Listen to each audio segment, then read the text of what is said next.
Nous voici au pays de la Bible. Voici Our des Chaldéens. Voici Haran.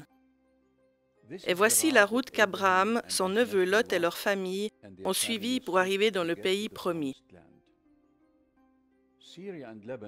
La Syrie et le Liban sont les pays du Synode évangélique national de Syrie et du Liban, qui s'étend de l'extrémité nord-est de la Syrie, de Al-Malkiye sur le Tigre, aux confins de la Syrie, de la Turquie et de l'Irak, jusqu'au sud du Liban, près de la frontière palestinienne. Le travail missionnaire débute en 1823 et en 1848, la première église est organisée à Beyrouth. Connue alors comme l'Église évangélique syrienne. En moins d'un demi-siècle, des églises évangéliques presbytériennes sont fondées dans tout le Liban et la Syrie. Les églises du synode au Liban sont celles de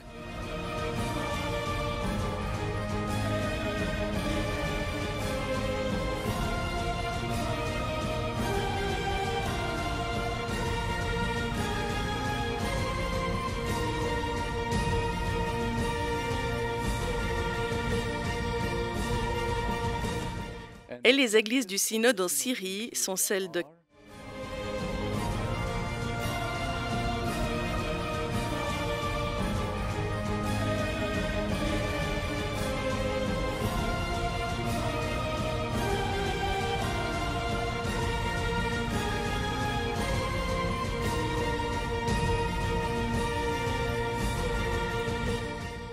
Ces églises sont réformées en ce qui concerne la théologie et presbytériennes pour leur organisation. En 1848, les autorités ottomanes reconnaissent l'Église protestante avec le statut d'entité confessionnelle. En 1921, le synode devient l'organisation administrative des paroisses de langue arabe. À partir de 1959, le synode reprend la responsabilité de presque toutes les activités des anciennes œuvres missionnaires, originaires principalement d'Écosse, d'Irlande et des États-Unis. Le synode englobe 38 églises avec 4 000 membres actifs et plus de 20 pasteurs ordonnés, desservant 12 000 presbytériens.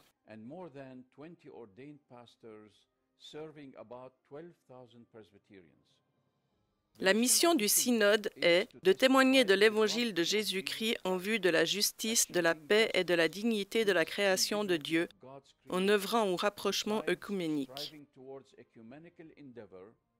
De vivre comme le seul corps de Jésus-Christ et être porteur de service et de réconciliation. Pour sa vie et son ministère, le synode adopte la structure suivante. L'Assemblée générale décide de la politique du synode en concordance avec sa mission. Elle se réunit tous les 2 ans. Le conseil administratif, élu par l'Assemblée générale, supervise la gestion des comités et des sous-comités. Le comité ecclésial et spirituel évalue la croissance et les besoins des communautés. Il encourage le travail spirituel dans tous les domaines. Il met en œuvre et supervise un programme permanent d'éducation chrétienne dans les écoles du dimanche, les groupes de jeunes et de femmes, les familles et les personnes âgées. Ces activités sont conduites au centre de conférences évangéliques de Dur Chouair. Les dirigeants du synode et de tous les groupes d'âge sont entraînés dans toutes les étapes de leur ministère sur le plan du développement personnel et du leadership. Le comité éducatif supervise le travail et son orientation dans 6 écoles au Liban et 1 en Syrie. L'école évangélique pour filles et garçons à Saïda, à Nabatiyé, à Zahlé, à Tripoli, à Rabié, à Kabelias au Liban, et le collège d'Alep à Alep en Syrie. De plus, les églises de Qamishli, Hasakeh et Homs en Syrie gèrent chacune sa propre école. Le nombre total d'élèves inscrits dans ces 10 établissements en Syrie et au Liban dépasse 12 000. À travers ces écoles, le synode et ses églises partagent l'œuvre du Christ et offrent un cadre permettant aux élèves de différentes confessions et religions d'interagir dans une atmosphère de réconciliation.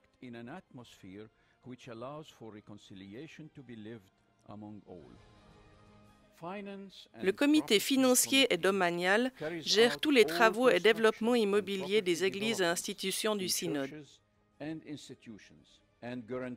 Il garantit un système financier efficace et transparent. Il poursuit une politique judicieuse d'utilisation des biens. Le comité des médias et publications supervise les publications, la documentation sur les activités du synode et utilise les médias pour transmettre les bonnes nouvelles dans l'accomplissement de la mission du synode. Le comité de service médical et social s'occupe des tâches diaconales des paroisses et des institutions du synode en essayant de préserver la dignité de la création de Dieu.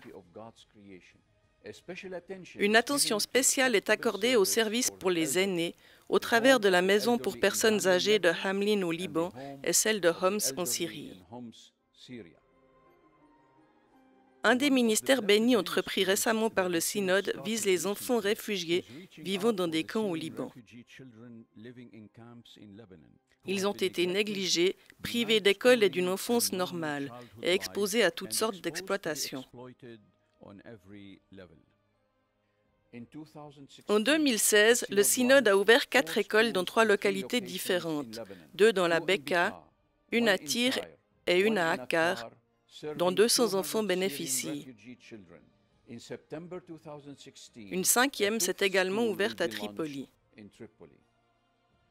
Les guerres successives au Moyen-Orient, et plus récemment celle de Syrie, ont placé ce comité au centre des efforts du synode pour fournir aux personnes déplacées de l'alimentation, des produits d'hygiène, du matériel éducatif pour les élèves, du carburant, de l'électricité, des contributions au loyer, de l'aide à la rénovation des maisons, tout en les soutenant psychologiquement et spirituellement autant que possible, dans l'espoir que les familles chrétiennes restent en Syrie dans des conditions humaines acceptables. En dépit de toutes les difficultés que traverse la région, l'Église reste un signe d'espoir. Elle s'engage au service des autres et porte en elle le message de la réconciliation. Dans le passé, l'Église évangélique a été la première dans la région à former les femmes et à encourager l'éducation.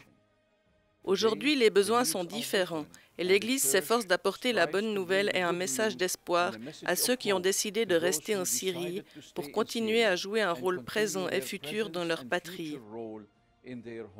Un message d'espoir pour ceux qui ont perdu leur dignité et ceux qui sont aujourd'hui réfugiés au Liban. C'est un message d'espoir qui peut alléger les souffrances et l'inimitié tout en mettant l'amour du Christ en pratique. Nous pouvons prier pour eux, nous pouvons récolter de l'argent pour parer aux besoins les plus criants, mais le seul moyen que je connais pour construire une relation durable, c'est de venir à leur rencontre. C'est le trésor de l'espérance que Dieu a confié à ses messagers ici-bas. Je suis venue ici parce que l'amour de Dieu fait sens ici pour les gens, spécialement dans l'Église, qui prend soin d'eux dans les temps difficiles. Et je prie pour que la paix de Dieu revienne et règne ici. Je suis venue pour prier avec eux. Affligés mais non écrasés. Nous avons espoir dans notre Dieu. Nous prions que cette guerre cesse, que ce carnage sanglant cesse et que cette violence s'arrête. Perplexes mais pas désespérés. L'Église évangélique nationale de Homs gère 2 institutions, l'École évangélique nationale et la Maison pour personnes âgées. Quand nous avons racheté l'école, 300 élèves étaient inscrits. En 2016, nous avons 1200 élèves de toute provenance et affiliation religieuse. Dans le Home, nous avions 17 résidents et maintenant 42. Frappés mais pas détruits.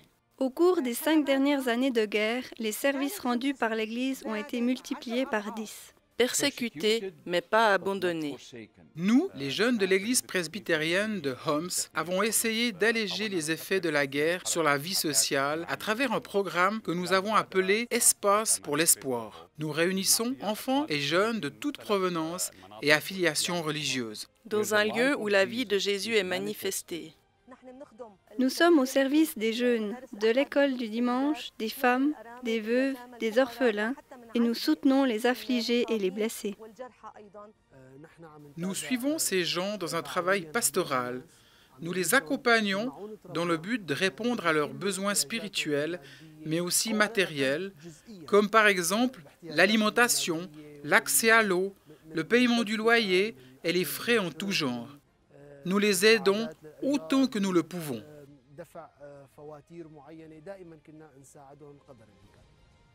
En tant que porteur d'aide et de réconciliation.